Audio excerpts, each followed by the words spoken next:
Alright, what's up guys? Welcome back to my channel, or welcome to my channel if you're new. My name's Oliver. So today we're gonna do another episode recap of The Real Housewives of Beverly Hills, but this time it's season 14, episode 8. I don't know why I keep forgetting which episode it is right before I say it, but anyways, the title is A Perfect Storm Out. Okay, so let's get into it. So the first notable scene was Bose and Dorit when they're FaceTiming. Bose felt that it was the right thing to do to tell Dorit that Garcelle told her that Kyle showed them the text that she was sending to PK. Like, it was like the right thing to do. So Bose told her about it, just like, you know, gave her heads up before Bose's, what was it, like a sisterly, what was it, sister serenity soiree. That was it. So she wanted to just tell her that information before, so she didn't walk in like, you know, clueless, I guess, of like what the text was about, because, you know, everybody else knew what it was. So yeah. The next scene, it was Kyle. She FaceTimed Kathy. Kathy's just chilling in Italy, wherever she was. She called Kathy's phone, but Kathy's phone was off, so then she was like, call Rick Hilton. And then whenever she called Rick Hilton, like, Kathy immediately answered, of course. But she basically told Kathy what happened with she and Dorit's fight from her point of view. So, you know, it was skewed from Kyle's point of view. And then after that was the actual Sister Serenity Soiree. Is that what it is? Yeah, Sister Serenity Soiree. So Erica got there first, and then Kyle got there. And then there's a scene where Garcelle, Sutton, and Jennifer Tilly are all in the car, and they're on the way there, but they're talking about how awkward it was gonna be. Finally, after that, Dorit arrived, and she was basically saying that she don't care about Kyle's antics. She really just doesn't care. She don't give a rip about Kyle's antics at all. Then also Dorit, whenever she got there, she asked if Kyle's dress was comfy, because, you know, the dress code was like, you know, comfy clothes. She was just like, and Kyle just took that as like really weird, but Dorit was like, well, that dress is from 2004, so I mean, it must be comfortable because it's like worn in by now. And then Kyle was just like, yes, my dress is comfy, you know, I'm not so bored that every day has to be a fashion show. That was weak, but okay. After that, oh yes, they all change into their robes, then they go into the kitchen and they meet the chef, and all the ladies are in heat, especially for Garcelle. Garcelle, she wanted that chef real bad. Oh yes, but then they all go out to go get some massages, and while they're out there, Garcelle knows everybody. She knows all the men out there. I love that for her. She was like, I know, what was it called? Man hands, I think. She knows all about it. I'm like, I know that's right. But yeah, Garcelle, she's out here chilling. She's just, you know, being all zen and whatnot. And all of a sudden, Dorit comes and interrupts everything, saying like, I'm sorry to interrupt this beautiful moment. And then Garcelle was like, oh no. And then she looks straight into the camera, like as if we could do something to help her. But it's like, you on your own with that one. It was actually a good scene, because the fact that Dorit went up to Garcelle and, I think, I can't remember the exact order, but I think Garcelle first said that if, you know, she could give her any advice on how to navigate what she's going through with PK, like she can, because she's been through that before. And then Dorit basically apologized, sincerely this time. This time, sincerely, mind you, Dorit finally apologized to Garcelle for all the things and the bumps in the road that they've had. Like, Dorit literally said bumps in the road. So it was good. It seemed like Dorit finally was like understanding where Garcelle was coming from, which that's all Garcelle wanted. And I'm really hoping that they can, you know, form a new relationship. Obviously don't have to be besties, but they can just be good with each other and keep going. Especially because I think they both follow each other on Instagram, so that's a plus. After that, Bose talks to Kyle, and she tells her that Garcelle told her that Kyle read the text, and Bose wants her to read it to, wait, I have in here that it says Bose wants her to read it to her. Does Bose want Kyle to read it to Bose, or does Bose want Kyle to read it to Dorit? I think, no, I think it was to Bose, right? Correct me if I'm wrong, please, because I'm all over the place right now. But Erica steps in, and Erica was like, no, stop. Like, y'all need to just basically mind your business, because it's gonna make everything so much worse. So just stop. Like, don't do that. And then Kyle starts crying because she feels like she's being accused of doing something wrong. And after that, she just reads the text to everyone. She gets up, makes a whole scene, and is like, I feel like I'm being made out to do something wrong. Like, Dorit, she's crying at this point, right? She's like, Dorit, I love you. I love your kids. I love your family, right? And then she reads the text.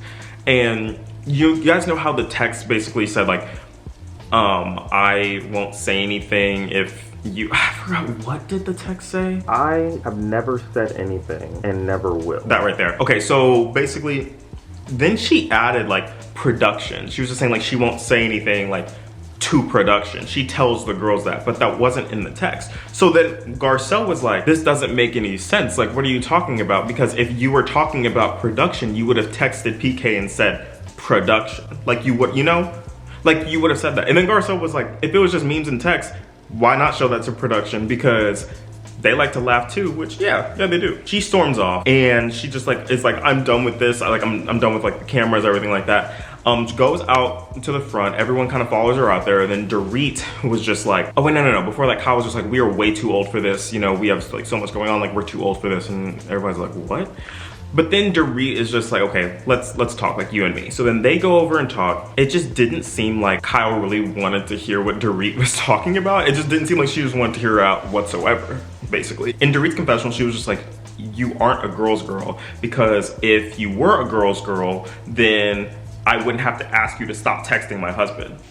Like, what's not clicking? Oh, I wrote in here, it says now Kyle is being low-key manipulative because Dorit admitted that PK is being verbally abusive, and then Kyle accused Dorit of exaggerating and lying.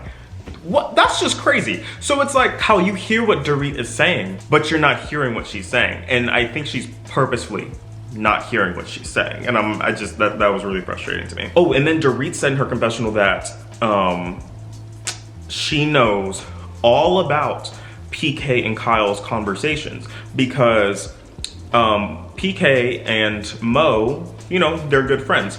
PK would be over at Kyle's house, and then when Kyle and PK would be talking about when they would be talking about Dorit, then like PK, he has a loud mouth. He goes back to Dorit and tells her exactly what was said in the conversation, whether or not it makes PK look bad. He just does that. Oh yeah, Dorit said that Kyle was lying through her teeth. Yeah. Back inside, Bose says that she sees the conflicts in the group and that the common denominator is Dorit. And then Dorit was like, what? Like, she was like, really? I mean, like, yeah, but it was just, she wasn't being mean in saying that. Because, you know, Bose and Dorit, they're like this. Like, she just went to Watch What Happens Live, because Bose was on Watch What Happens Live this past Tuesday when the show aired, and Dorit came because it was Bose's birthday. And so she just, you know, made it a trip. So I like them together, they're fun. So next scene, the Umanskis are having a little birthday party for Portia at the house, and then they get Portia a Porsche because she turned 16. We are literally car twins. I drive the exact same car. Love how it drives, so I know she's gonna enjoy it. And yeah, that was kind of a short scene, but it was good. Oh, after this, it's a scene at Garcelle's beach house. Sutton drives up in her Bentley and she brings her dogs, and I love Sutton's dogs, they're cute. But Sutton was just saying that she doesn't like that Kyle stormed out because Kyle wants to bring up the fact that, you know, Sutton essentially flips out all the time and does all this stuff, but like she can't do it, or like she can't get called out for it. That's just kind of like a double standard. So that's what Sutton was bringing out. She said, thou protest too much. Yeah. Oh, and then she ended it with, she was not going to bow down to the altar of Kyle Richards. So do we have another Sutton and Kyle feud again? I don't know. Only time will tell. Actually, I think we're gonna get the mid-season trailer on Monday. It does not feel like it's the middle of the season, honestly. Okay. The final scene, it's Erica and Dorit. They go and get facials, and then they're talking about the text. Now, Erica says that the message does sound suspicious. Like the text message with Kyle and PK, it sounds suspicious, but she's saying that without proof, she's not gonna assume the worst. And the reason why she's saying that is because, you know, she was married to a trial lawyer for all these years. She's not gonna assume the worst unless there is definitive proof, which makes sense. But Dorit was just like, Erica, you're not calling it like you see it. Like when it comes to Kyle, like, you're not doing that. Like what's going on here? Like what's not clicking for you? And then Erica was like, you know what? I think it's time for me to check out of both of these friendships because you two need to work it out on your own. Like I can't be there to do that. And yeah, she was just basically tired of being in the middle of them. And yeah, that was the episode recap. It was a good episode. I thought it was a really good episode, actually. I know Kyle took a break from filming for like a week. Just a week, but yeah, she took a break. Anyways, that's the episode recap. Comment your thoughts down below. Thank you guys so much for watching this video. I hope you enjoyed it as much as I did making it. Please remember to like and subscribe, and I'll see you guys in the next one. Bye guys.